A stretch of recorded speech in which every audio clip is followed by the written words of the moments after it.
दिल्ली समेत पूरे भारत में जिस तरह से कड़ाके की ठंड बढ़ती जा रही है, उसी के साथ साथ ही किसान आंदोलन भी गरमाता जा रहा है। इस वक्त मैं मौजूद हूँ दिल्ली और हरियाणा के बीच में स्थित सिंघू बॉर्डर पर और अभी घड़ी में वक्त हो चुका है करीब 8:30 बजे का। रात के वक्त हम हमारी टीम के साथ यहाँ मौजूद हैं और इस तरह का एक नज़ारा मैं आपको दिखाना चाहूँगा। ये संयुक्त किसान मोर्चा का मंच है। माइकों की आवाज़ थम चुकी है, किसान नेता भी अब अपनी पूरी प्लानिंग करने में जुट चुके हैं। लेकिन इस नेशनल हाईवे पर एक शोर है, एक किसानों की आवाज़ है, एक दर्द है जो वो सरकार तक पहुंचाना चाहते हैं। और किसान ऐसा ही नहीं कि सिर्फ आंदोलन के जरिए, यहाँ अलग अलग तरीक़ों से किसान अपनी आवाज़ मोदी सरकार तक पहुंचाना चाहते हैं। और ऐसी ही एक लोगों का समूह हमारे साथ मौजूद है। पंजाब के तरनजीत सिंह जी हमारे साथ है। जब उनका तरीका हमने देखा तो हमें लगा कि ये वाकई में दर्द है किसानों का जो सरकार तक पहुंचना चाहिए। और हम उनसे बात करते हैं।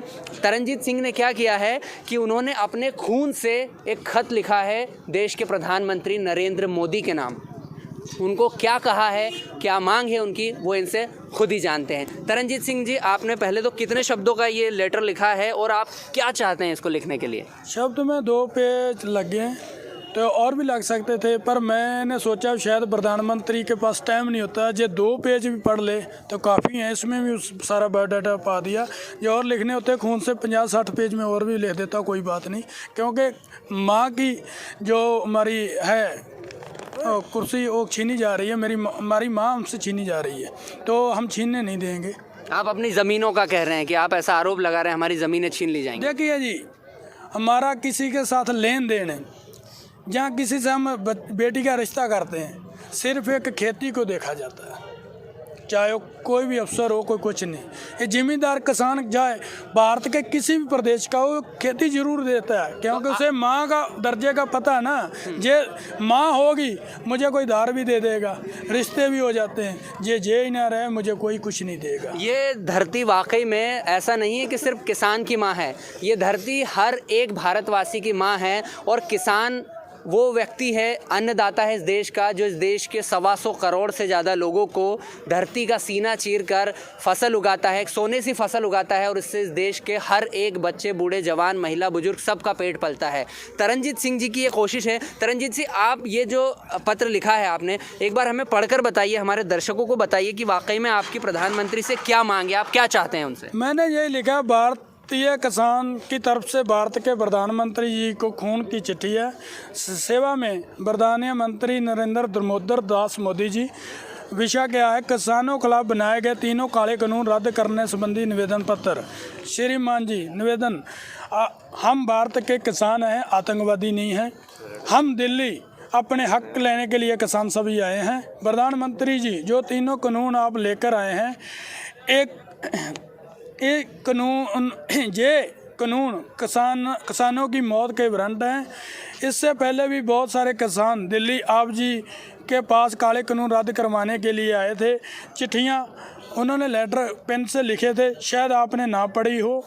अब मैं किसानी दर्द अपने खून की स्याही के साथ बयान कर रहा हूं, आपको भेज रहा हूं। 3 काले कानून रद्द किए जाएं ताकि किसान खुशी खुशी अपने घर दिल्ली से वापस जा सकें, क्योंकि मेरे देश का अन्नदाता कहलाने वाला किसान अब सड़कों पर रो रहा है। मुझे आशा है तुम ये काले कानून जरूर रद्द करोगे, ताकि कि भारत का लोकतंत्र जीवित रह सके। आप जी का धन्यवाद। भारत के किसान का पुत्र किसान तरनजीत सिंह। जय जवान जय किसान, किसान एकता जय भारत। किसान एकता जिंदाबाद और भारत माता की जय के नारों से लिखा हुआ ये पत्र पेन से नहीं लिखा हुआ है, ना ही सोशल मीडिया की कोई पोस्ट है, या ऐसा भी नहीं है कि कहीं किसी को लिख के दे दिया कि प्रधानमंत्री जी तक पहुंचा दीजिएगा। ये मांग है देश के किसान की, एक ऐसे बेटे की जिसने ये खून से अपना पत्र लिखा है और मोदी जी से वो मांग कर रहा है कि वाकई में ये 3 कृषि कानून वापस लिए जाएँ। तरनजीत सिंह जी, ये आपका कदम वाकई में इसे सराहनीय कहा जाएगा, ये आपका मांग का एक अनोखा तरीका है। लेकिन आपको क्यों लगा ऐसा कि आप सिर्फ जब खून से ही पत्र लिखोगे तभी आपकी बात मान ली जाएगी? आप पहले ये बताइए कि आप कहाँ से आए हैं और कब से यहाँ पर हैं? मैं सरदार शहीद आजम सरदार भगत सिंह जहाँ शहीद हुए थे, राजगुरु सुखदेव जी। मैं ज़िला फिरोजपुर, गांव साबुआना, वहाँ से वासी हूँ। अच्छा। भारत देश का।